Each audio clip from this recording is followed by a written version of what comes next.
Fala galera, tudo bem com vocês?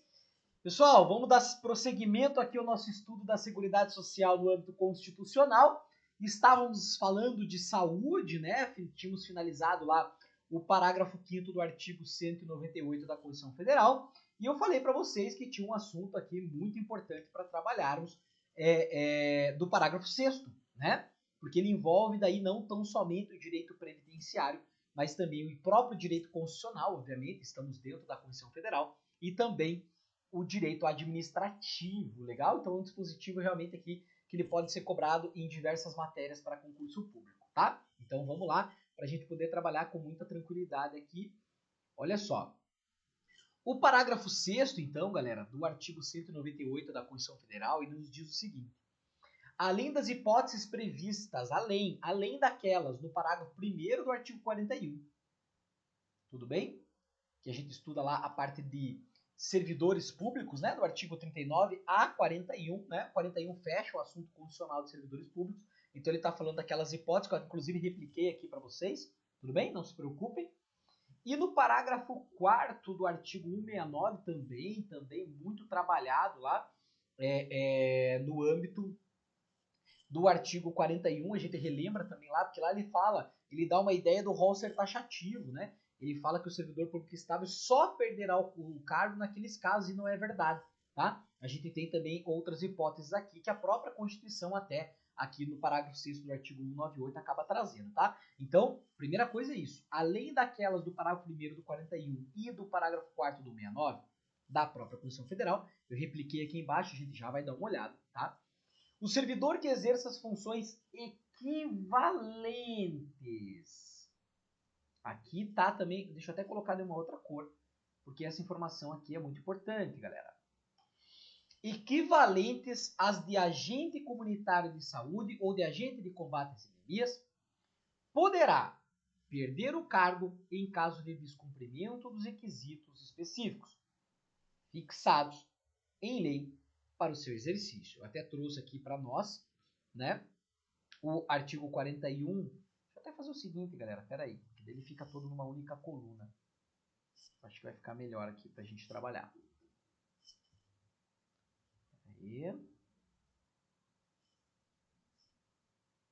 Aí, massa. Aí fica tudo numa única coluna, fica mais tranquilo de trabalharmos. Senhores, olha só. Temos que tomar um cuidado nessa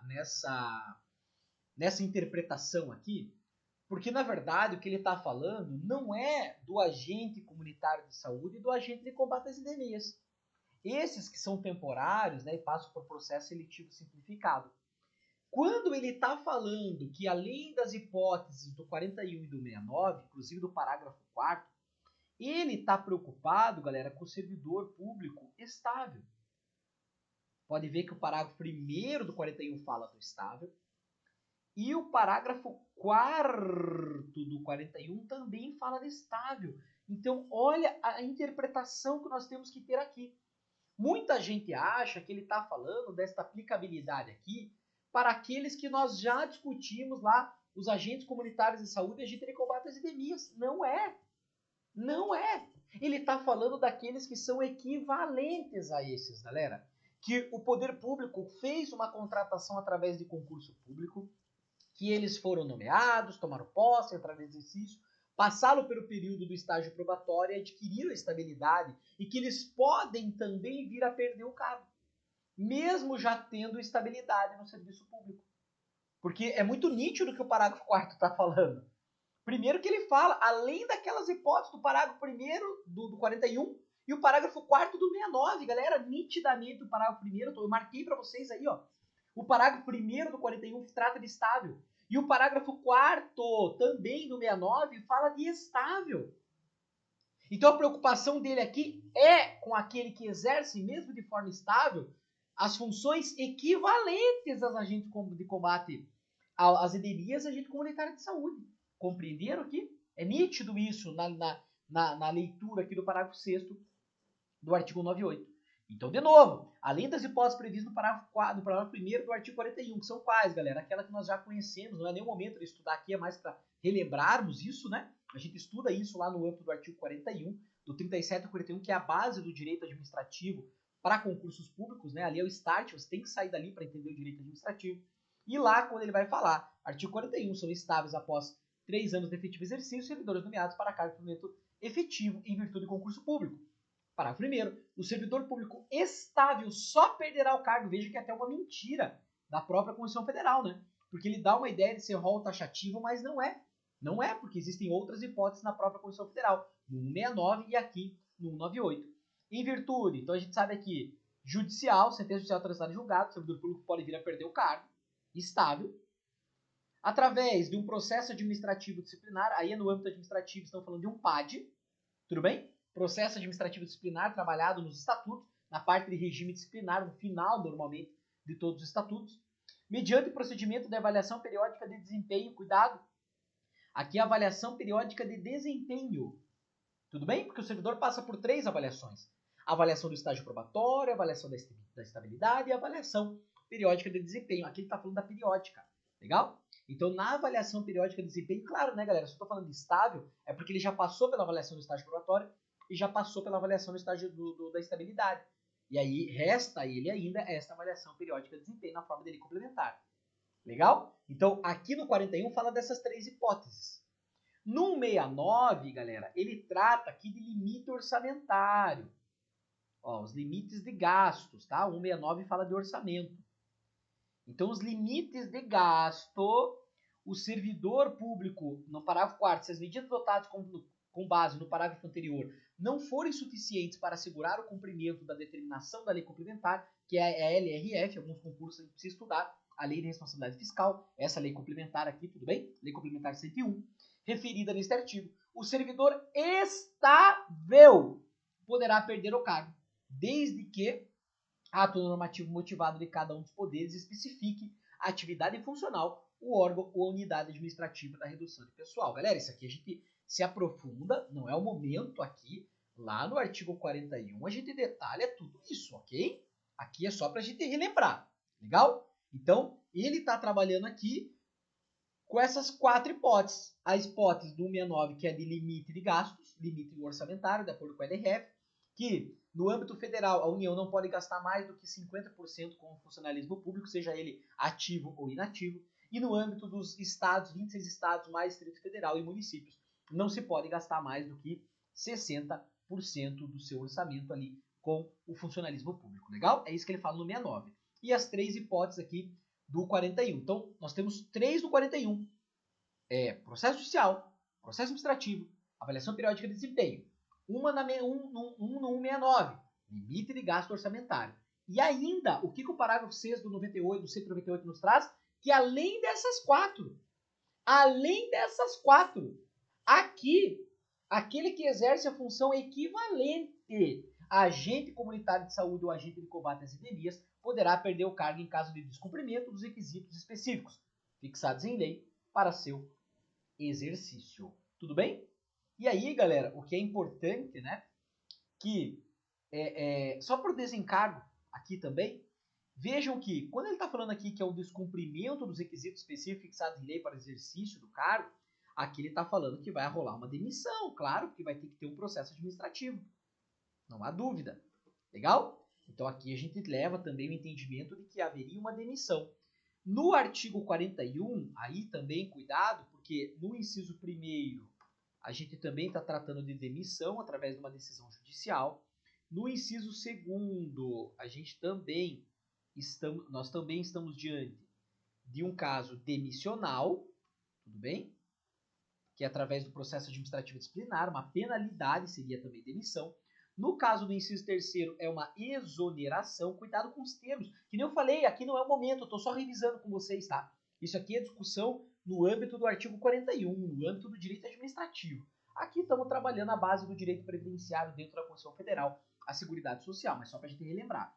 E também no parágrafo 4º do 169, galera, isso daqui vai ser, inclusive, ele traz de forma expressa, tá?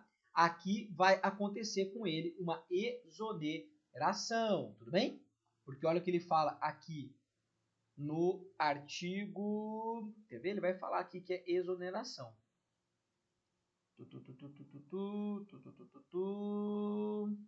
É no próprio parágrafo 4º não, mas quando ele diz aqui, galera, exoneração dos servidores não estáveis, tá?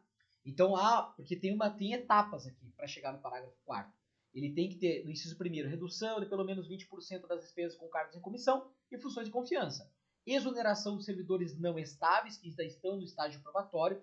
E o parágrafo 4º diz que se ainda se manter fora dos limites orçamentários trazidos pela LRF, aqueles percentuais que nós trabalhamos, o servidor estável poderá perder o cargo. E perder o cargo aqui, galera, por que não é demissão aqui também exoneração? Porque ele não está cometendo nenhuma falta funcional aqui. Aqui seria em regra, tá? Não é bem assim também, mas seria por uma má administração do gestor público, do chefe do Poder Executivo. Legal? Então, são hipóteses que, quando ele cobra também lá administrativo, ele quer saber se é demissão, se é exoneração. E a gente aproveita para entender que aqui no parágrafo 6 seria uma demissão. Por quê? Porque é um descumprimento dos requisitos específicos. E se eu estou falando dele no sentido de ser estável, porque fica muito claro isso no parágrafo 6º, estamos falando então que ele vai ser aplicada a ele uma demissão. Tudo bem? Legal? Galera, então eu aproveitei o parágrafo 6º aqui para relembrarmos as outras hipóteses também. Então a Constituição Federal traz 5 hipóteses em que o servidor público estável pode vir a perder o seu cargo. 3 hipóteses no artigo 41, uma hipótese no artigo 69 e essa aqui no parágrafo 6º, essa hipótese do artigo 198 da Constituição Federal, que nos interessa neste momento dentro do assunto Seguridade Social na Constituição Federal. Tudo bem, galera? Compreendemos bem aqui? Show? Então, vamos seguindo, vamos seguindo. Artigo 199, finalizamos o artigo 198. Deixa eu fazer aqui novamente.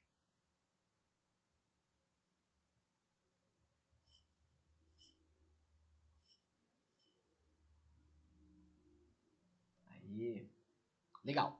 Então, agora, artigo 199, galera. Lembre-se que estamos dentro da saúde, né?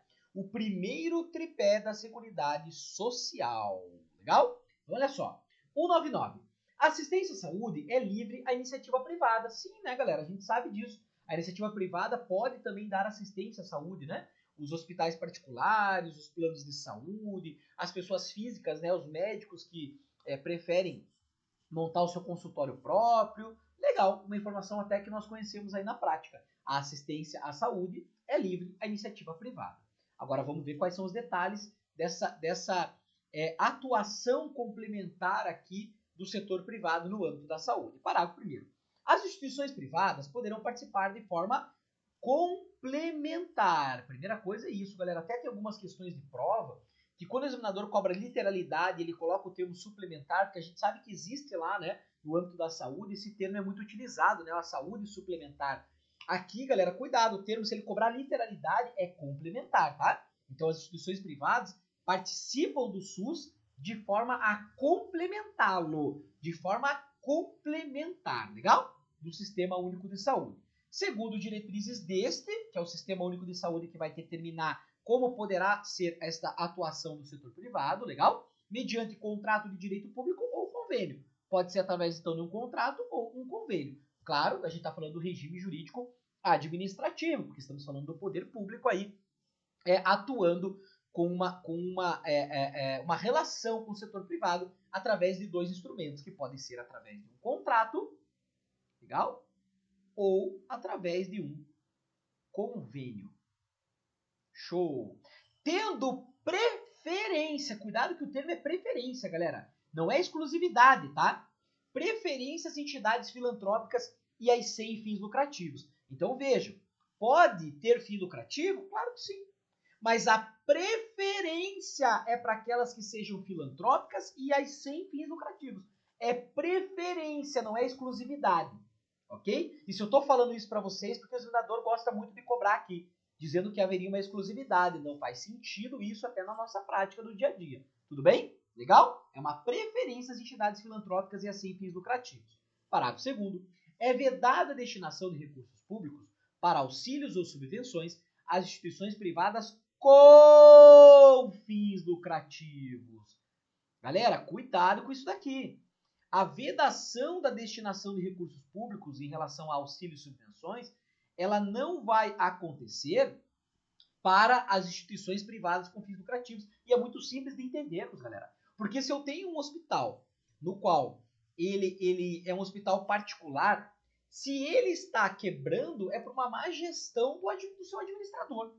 Essa é que é uma ideia primária, tá? A gente poderia colocar outras aplicabilidades aqui desta participação de instituições privadas no âmbito do SUS, mas aqui já é o suficiente para você compreender. Então, se um hospital particular, um plano de saúde está quebrando, mesmo que ele ajude o poder público, né, nessa atuação frente à saúde, o poder público a ele é vedado destinar recursos para auxílio e subvenções às instituições privadas com fins lucrativos. Não pode. Tudo bem? Então, cuidado, essa destinação, então, galera, ela poderá acontecer justamente na preferência do parágrafo 1º. Para as entidades filantrópicas e sem fins lucrativos, aí ok. Aí poderá ocorrer essa destinação de auxílios e subvenções, se eventualmente estiver passando por uma certa dificuldade as instituições que sejam sem fins lucrativos, porque com fins lucrativos não poderão receber aí auxílios e subvenções do poder público. Legal? Bem tranquilo de compreendermos também.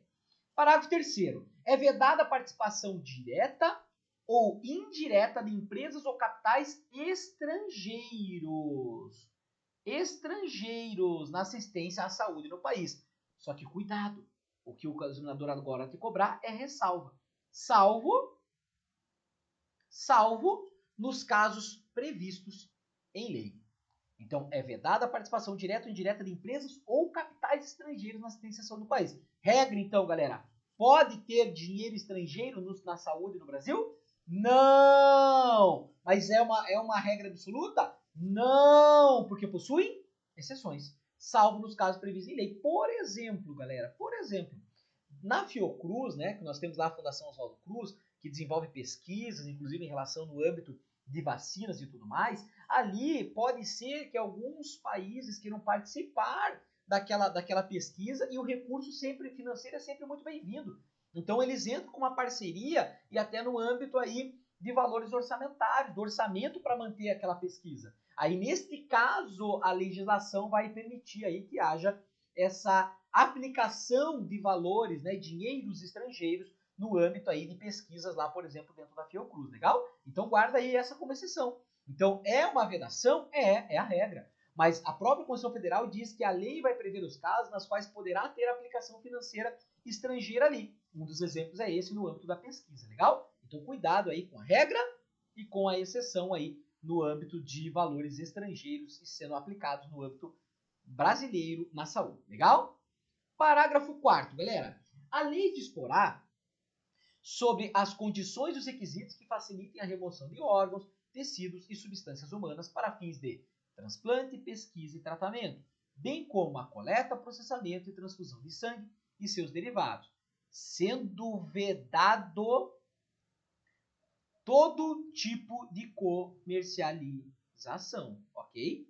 Então não se fala de comercialização no âmbito aí de órgãos, tecidos, substâncias humanas. A gente pode ser doador, ok? Inclusive em vida em alguns casos, né? Em alguns casos é permitida aí a doação em vida, mas de forma espontânea, não é um comércio. Isso não pode ser vendido o órgão ao qual, ó, o nome já diz, né? É uma doação, tudo bem? Isso é muito comum quando a gente vê lá até por questões de compatibilidade da própria família, né? Quando é no pós-mortem também, né? A pessoa é doador aí de órgãos, ajudando outras pessoas, né? Isso também é algo bem interessante aí. Então veja que ele está falando que a lei ela vai dispor de como tudo isso vai acontecer, uma lei ordinária, né? Quando ele fala lei na Constituição Federal, é uma lei tão somente ordinária, a maioria simples lá nas casas legislativas, legal? E daí essa regra final aí que é muito importante, né? É vedado qualquer tipo de comercialização aí de órgãos, tecidos ou substâncias humanas, legal? Show, galera? Bem tranquilo também o parágrafo 4º.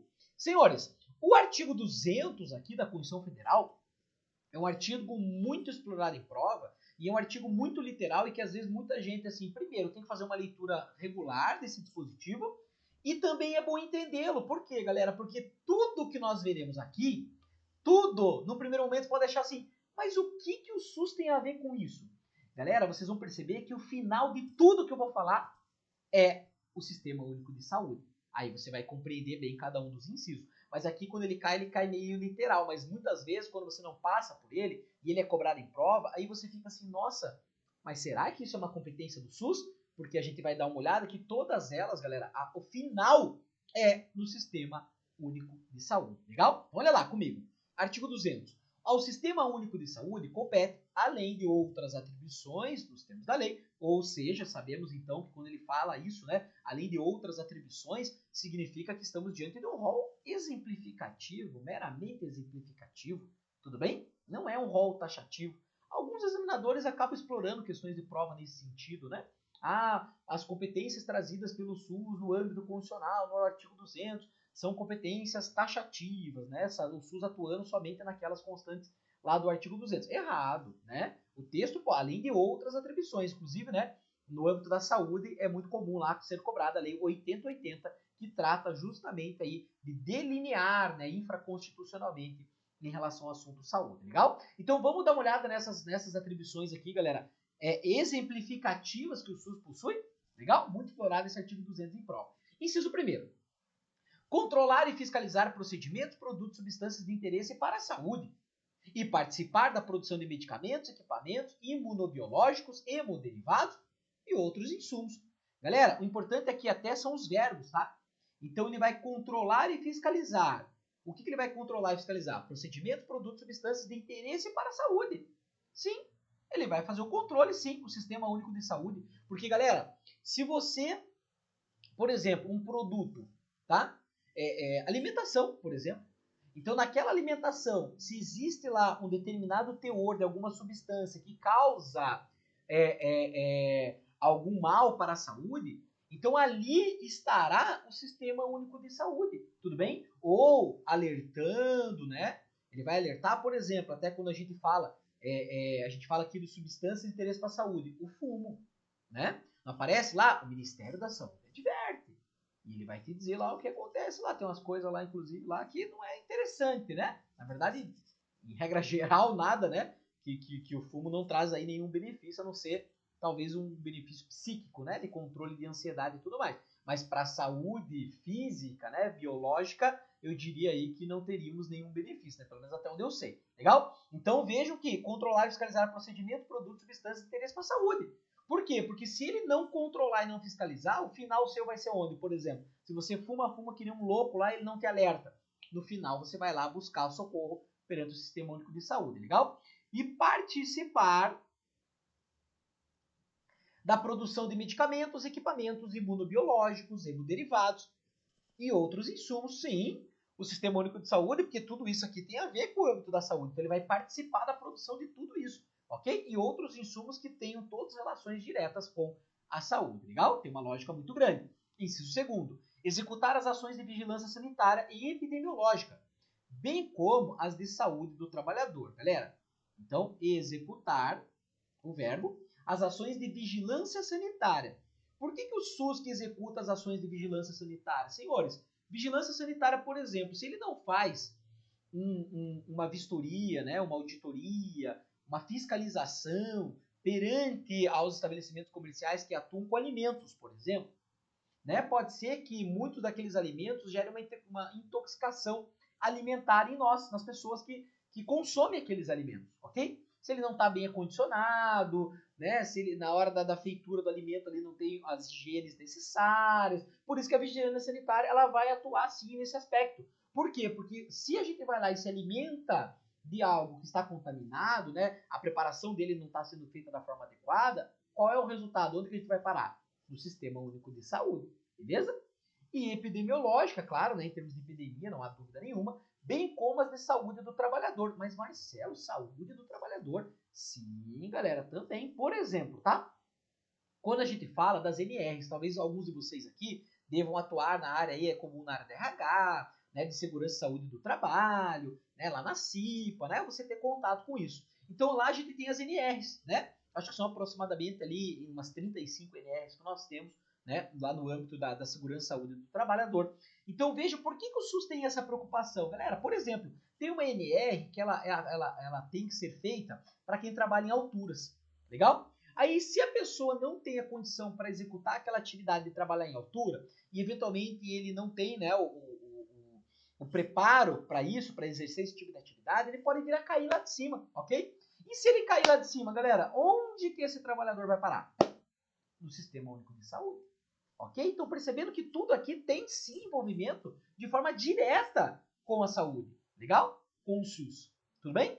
Então, realmente, executar as ações de vigilância sanitária e epidemiológica, bem como as de saúde do trabalhador. Terceiro, ordenar a formação de recursos humanos na área da saúde. Tudo bem? Então, ele vai ordenar, a gente até viu isso, né, galera, lá quando ele fala de agente comunitário de saúde, agente de combate às endemias, né? O auxílio até que o Ministério da Saúde no âmbito federal da União vai dar aos 20 estados do Distrito Federal e aos mais de 5.500 municípios. É disso que ele está falando, claro, recursos humanos, né? A formação daquelas pessoas que atuam ali na área da saúde por parte do poder público, né? Sem dúvida nenhuma, ordenar a formação de recursos humanos na área da saúde. Também tem uma relação direta. 4. Participar da formulação da política e da execução das ações de saneamento básico. Ué, mas ele vai participar da formulação da política e participar da execução das ações de saneamento básico? Sim, galera, porque as regiões nas quais o saneamento básico ainda é muito precário, nitidamente é verificado que ali a gente tem uma maior incidência de doenças. Tudo bem? A gente sabe disso, há uma maior incidência de doenças. Então, veja, se não há um saneamento básico adequado, aqui as pessoas ficam muito suscetíveis a contraírem doenças. Então, por isso que o SUS vai participar, sim, da formulação da política e da execução das ações no âmbito de saneamento básico. Faz todo sentido também. Inciso 5º, galera, incrementar em sua área de atuação o desenvolvimento científico e tecnológico e a inovação, não há dúvida também, né? O Sistema Único de Saúde, ele precisa melhorar as pesquisas no âmbito científico, tecnológico, de inovação, porque inclusive, né, galera, a gente passa aí por transformações da sociedade, né, voltada aí para algumas situações na área da saúde. Então tem que estar o tempo inteiro uma vacina nova, uma tecnologia nova, uma inovação, tanto até no âmbito assim, quando a gente fala pessoas que passaram por alguma que gerou, né, alguma situação, às vezes quando a pessoa nasceu ou no decorrer da sua vida gerou a ele uma deficiência. Aí ali tem a ver com o Sistema Único de Saúde. E ele vai tentar amenizar isso em formas de tecnologias, de inovação. Tá? A gente vê muita coisa aí, uma perna mecânica, por exemplo, isso está tudo envolvido com o âmbito da saúde aí, legal? Da população. Então, incrementar em sua área de atuação desenvolvimento. Na sua área de atuação, lógico, no âmbito da saúde, né? Desenvolvimento científico, tecnológico e a inovação. 6. Fiscalizar e inspecionar alimentos, compreendido o controle de seu teor nutricional, bem como bebidas e águas para consumo humano. Fiscalizar e inspecionar. Galera, sim, vejam que quando a gente tem lá, né, ó, por exemplo aqui, ó, eu tenho uma água aqui, ó, e a água, ela vem aqui e ela traz a composição que ela tem. Claro que a água, acho que vocês talvez não vão enxergar porque está muito pequenininho. Claro que a água aqui, a gente sabe que é uma água mineral, então uma composição ela é muito mais mineral aqui. Não é uma composição industrializada, ok? Tudo bem? No caso da água. Mas a gente sabe que isso é muito comum, galera, quando a gente tem alimentos, a gente vai lá ver, ele vai ter lá qual é o teor nutricional que aquele alimento tem. Por quê? Porque é justamente, galera, isso daqui tem, olha, fala aqui, ó, teor nutricional. Ó, o teor nutricional. Ah, o empresário coloca lá porque o empresário ele está preocupado com a saúde do seu consumidor. Tá nada, galera. Tá nada. Ali é uma imposição legal ao empresário, ok? Então não é uma preocupação que ele vem a ter aí com a população. De uma regra geral, né? Não estou falando mal de empresário, bem pelo contrário, né? Mas estou dizendo nesse sentido assim que aquilo ali não foi uma iniciativa do empresariado, foi uma determinação legal e eles tiveram que se enquadrar. Tudo bem? Vários exemplos nós temos aí, mas no âmbito da saúde, essa questão ali, por exemplo, né, dos alimentos que estão lá com o setor nutricional, porque é uma obrigatoriedade do Sistema Único de Saúde, do SUS, para que haja esse controle por parte dele, se aquele alimento realmente, né, às vezes, né, é um alimento que está lá, já está dizendo, olha, se você, por exemplo, tem alguma intolerância a algo, ele já está te trazendo ali o que ele tem, o que ele deixa de ter. E isso, galera, vai gerar reflexo perante o Sistema Único de Saúde. Perceberam que aquilo que eu falei inicialmente, que tudo que a gente está discutindo, o final, o término, é no Sistema Único de Saúde. Legal? Então tá aí o inciso 6º. Fiscalizar e inspecionar alimentos, compreendido o controle do seu teor nutricional, bem como as bebidas. Acabei de mostrar aqui a água, né? E águas para consumo humano. beleza? Cuidado aqui, galera, que o consumo humano, tá? O consumo animal aí não fica por parte aí do Sistema Único de Saúde, tá? Algumas questões de prova já acabaram colocando isso daí, o consumo humano na alimentação e em relação às bebidas, legal? Em inciso 7º, participar do controle e fiscalização da produção, transporte, guarda e utilização de substâncias e produtos psicoativos, tóxicos e radioativos. Mas Marcelo, por que o SUS vai se preocupar, né?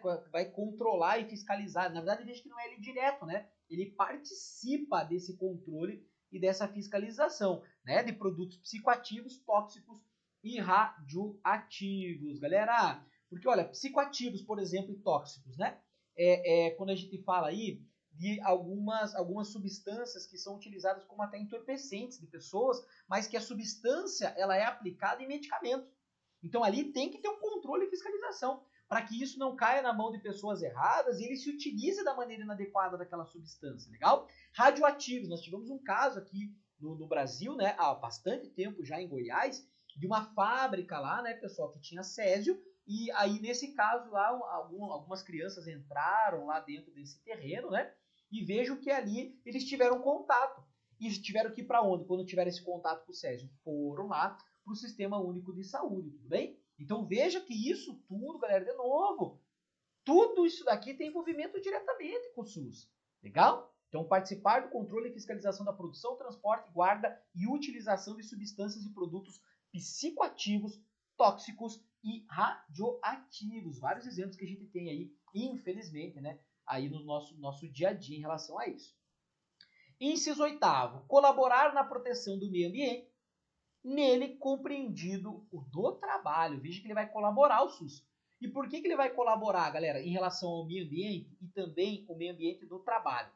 Porque, senhores, meio ambiente, se a gente tem um meio ambiente degradado, isso influencia diretamente na nossa qualidade de vida. E isso nos leva a ter enfermidades, a adquirir doenças, e para onde a gente vai? No Sistema Único de Saúde. E por que no meio ambiente também dele, do trabalho, também é uma preocupação? Galera, porque lá a gente pode estar desenvolvendo uma LER, a gente pode desenvolver uma depressão, né? A gente tem lá os acidentes de trabalho, as doenças profissionais, as doenças do trabalho. Então, tudo isso tem uma relação direta com o SUS. Porque se você está trabalhando de forma inadequada, tanto psicológica, né, como também física, no seu ambiente de trabalho, né, isso também vai te gerar aí estresse, depressão, né, crise do pânico e muito mais, tudo bem? Então, por isso que o SUS aqui tem uma preocupação também nesse aspecto. Ele vai colaborar nesta proteção do meio ambiente e também do meio ambiente lá no trabalho. Maravilha? Beleza? Galera, olha só. Finalizamos. Deixa eu só fazer uma coisa aqui. Não, deixa eu fazer assim. Não, vamos lá mesmo. Galera, olha só. A gente finalizou agora a parte da saúde, tudo bem? A gente até estourou aqui normalmente aquilo que a gente trabalha, né, nos bloquinhos aqui de meia hora para ficar mais... a gente sabe que passa desse tempo aí, a gente já começa a perder um pouco da concentração, então a ideia é auxiliá-los nesse sentido, né? Senhores, mas ainda me deem só mais um minutinho para a gente finalizar a parte que a gente vai entrar daqui a pouco em Previdência Social, o segundo tripé da Seguridade Social. Então aqui a gente vence a parte de saúde, mas vamos finalizar só com essa questãozinha aqui, galera, pode ser? Legal? Aí a gente mata essa parte de saúde e a gente volta oxigenados para trabalharmos exclusivamente Previdência Social. E tem muito detalhe interessante para a gente trabalhar, legal? Então olha lá. A iniciativa privada participa direta ou indiretamente do SUS. Verdade, a gente viu. Mas sempre de forma complementar. É complementar, galera? A gente viu também. Podendo, inclusive, utilizar-se de capital estrangeiro na assistência à saúde. Senhores, aqui tem que tomar um cuidado muito grande. Porque tem que tomar cuidado nas questões quando a gente fala de Sebrasp, galera. Temos que tomar cuidado com os termos os quais ele usa, normalmente os verbos. Porque veja que o verbo que ele usou aqui, ele falou, ó, pode, vou fazer uma pergunta para vocês direta, tá? Essa questão aqui é uma questão até certo ponto polêmica. Mas eu vou fazer uma pergunta para vocês, bem direta, tá? Esquece até da questão. Senhores, pode ter dinheiro estrangeiro na saúde? A pergunta é só essa. pode ter dinheiro estrangeiro na saúde? A pergunta não é regra e exceção. A pergunta é, pode ter dinheiro estrangeiro na saúde? Eu imagino que vocês tenham respondido sim. Galera, por quê? Porque a gente viu, se eu tenho uma regra e tenho uma exceção, se eu pergunto de forma aberta, aí eu estou falando dos dois, tanto da regra quanto da exceção. Inclusive pelo verbo utilizado pelo examinador. Podendo, inclusive, utilizar-se de capital estrangeiro na assistência de saúde? Pode. Não quer dizer que ele vai usar. E não quer dizer, aqui ele deixou aberto. Ele não falou em qual hipótese. Ele só está perguntando. Pode-se usar dinheiro estrangeiro, capital estrangeiro na assistência à saúde? Pode, porque existe exceção. Então, se tem exceção, é possível. Pode sim. Então, veja o verbo, galera, trazido pelo examinador. Por isso que essa questão, o gabarito é correto. E eu concordo com o examinador nessa interpretação aqui. Legal? A iniciativa privada participa direto e indiretamente do SUS. Show! Mas sempre de forma complementar. Massa, vimos isso. Podendo, inclusive, utilizar-se de capital estrangeiro na sessão, você não pode dizer que não. Você não pode dizer assim, ah, não, não pode. Não, ele pode, é exceção, mas pode. Entenderam a jogada aqui, galera? Tudo bem? Por isso que o gabarito está, de fato, correto. E já está aí para nós na tela a Previdência Social. E é o que a gente vai trabalhar, galera, no próximo bloco. Então, a gente finalizou Seguridade Social, que é o gênero. Finalizamos Saúde, que é a primeira espécie. E agora a gente vai para a segunda espécie, aquela que a gente tem que detalhar mais. É a mais cobrada, é que dá uma base, né? Para quem der continuidade no direito previdenciário aí, é o que dá a base para o direito previdenciário propriamente, o artigo 201, né? Mas tudo aqui é importante, do 194 até o 204. Mas daí agora a gente vai focar na parte da Previdência Social e vai ficar faltando só assistência, né? Vimos Seguridade e Gênero, vimos Saúde a primeira espécie, vamos para a segunda espécie, que é Previdência, aí ficará faltando tão somente assistência social. Legal? Galera, então vamos fazer uma pausa aqui, já retornamos. Até mais, tchau, tchau.